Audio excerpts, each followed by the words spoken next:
இன்றைக்கி டூ வீலருக்கு நம்ம oil change பண்ண போகிறோம். ஜஸ்ட் ஆயில் சேஞ்சிங் மட்டும் பண்ண போகிறதில்ல, இன்ஜின் ஃப்ரெஷ் பண்ணி டீகார்பனைஸ் பண்ணி நம்ம ஆயில் சேஞ்ச் பண்ண போகிறோம்.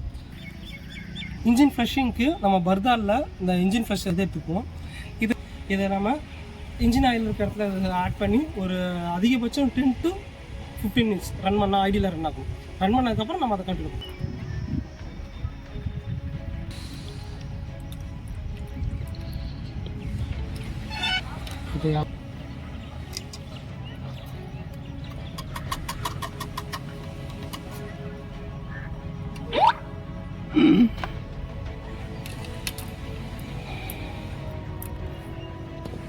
எவ்வளோ தூரம் ஆயில் நான் சேஞ்ச் பண்ணியிருக்கோம். அந்த ஆயிலில் கண்டிப்பாக கார்பன் டெபாசிட்லாம் இருந்திருக்கும். அது உள்ளே ஒரு சில இடத்துலலாம் ஃபார்ம் ஆகிருக்கும். அதை எல்லாத்தையும் நான் க்ளீன் பண்ண முடியாது. ஒவ்வொரு டைம் ஆயில் சேஞ்ச் பண்ணால் மட்டுமே க்ளீன் ஆகும்னு சொல்ல முடியாது.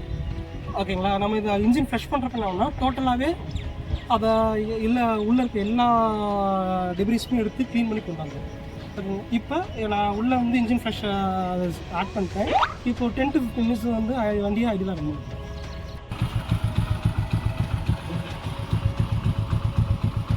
இன்ஜின் ஆயில் ஃப்ரெஷ் பண்ணதுக்கப்புறம் நம்ம என்ன பண்ணலாம், டீகார்பனைஸ் பண்ண போகிறோம். ஏற்கனவே இன்ஜினையும் ஃப்ரெஷ் பண்ணியிருக்கோம். இப்போ டீகார்பனைஸ் பண்ண போகிறோம். நம்ம டூ வீலர் எல்லாத்துக்குமே 15 minutes டீகார்பனைசேஷன்.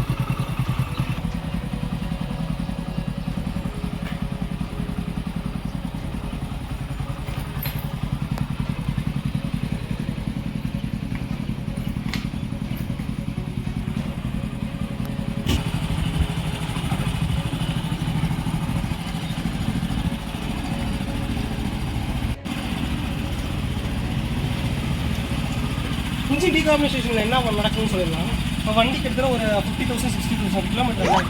ஸோ இப்போ இன்ஜின் என்ன ஆகும்னா ஏரும் ஃபியூவும் போய் பேர்ன் ஆகி தான் எனக்கு எனர்ஜி கிடச்சி வெஹிக்கிள் மூவ் ஆகும். ஓகேங்களா? இப்படி பேர்னிங்கில் பெட்ரோல் டீசல் கேஸ் இது எது ஃபயர் ஆனாலுமே கண்டிப்பாக கார்பன் ரிலீஸ் ஆகும். சைலன்சர் வழியாக அவ்வளோ தான் போனாலும் ஒரு சின்ன லேயராக இன்ஜின் ஃபுல்லி ஃபார்ம் ஆகும். இன்ஜின் வால் ஹெட் சிலிண்டரு எல்லாத்துலேயுமே ஃபார்ம் ஆகிருக்கும். ஸோ அதோட இம்பேக்ட் என்னென்னா அடுத்து வர ஃபியூலை கம்ப்ளீட்டாக பேர்ன் பண்ண விடாது. ஸோ கம்ப்ளீட்டாக ஃபியூல் பேர்ன் ஆகலைனாவே எனக்கு பர்ஃபார்மன்ஸ் ட்ராப் தான். என்னோட ஒர்க்கு இன்ஜினை டிஸ்மேண்டில் பண்ணாமல் உள்ளே இருக்க கார்பன் டெபாசிட்டை ரிமூவ் பண்ணுறது. எப்படின்னா என் மிஷின்லேருந்து வர கேஸு உள்ளே போய் ஃபயர் ஆகி உள்ளே இருக்க கார்பனை ரிமூவ் பண்ணி கார்பன் டை ஆக்சைடை மாற்றி சைலன்ஸ் நிறுத்துது. ஓகேங்களா? அப்போ அடுத்து போகிற ஃபியூல் கம்ப்ளீட்டாக பேர்ன் ஆக ஆரம்பிச்சிடும். எனக்கு ஆட்டோமேட்டிக்காக இன்ஜினோட பர்ஃபார்மன்ஸு கிட்டத்தட்ட வண்டி வாங்க பூஸ்ட் ஆரம்பிச்சு நீராட்டு மாதிரி.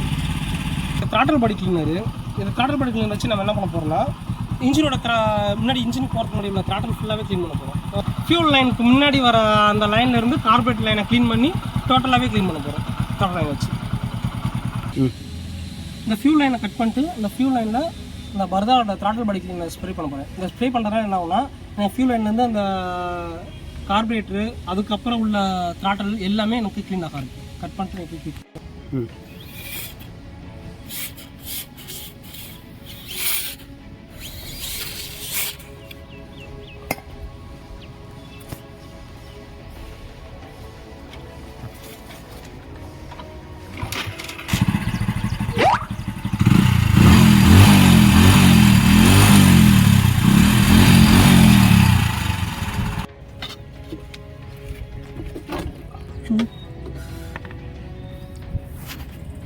ஃப்ரெஷ் பண்ணிட்டு இன்ஜின் ஆயில் ட்ரைன் பண்ணுறோம். இன்ஜின் ஆயில் ட்ரைன் பண்ணிட்டு அப்படியே புது ஆயில் ஏற்றாமல் ஒரு குவாலிட்டி கம்மியான ஆயிலோ இல்லை வேறு கொஞ்சம் ஆயில் ஏற்றி ஒரு கொஞ்சம் நேரம் ரன் பண்ண விட்டுட்டு அதுக்கப்புறம் நம்ம புது ஆயில் ஏற்றிக்கலாம். வேறு ஆயில்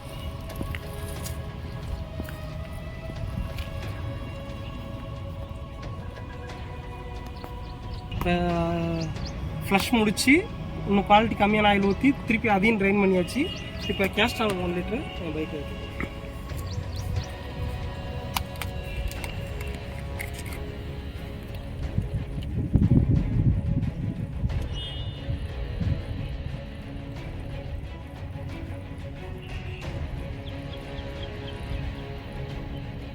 இதுவும் பர்தாலோட ஆயில் ட்ரீட்மெண்ட்.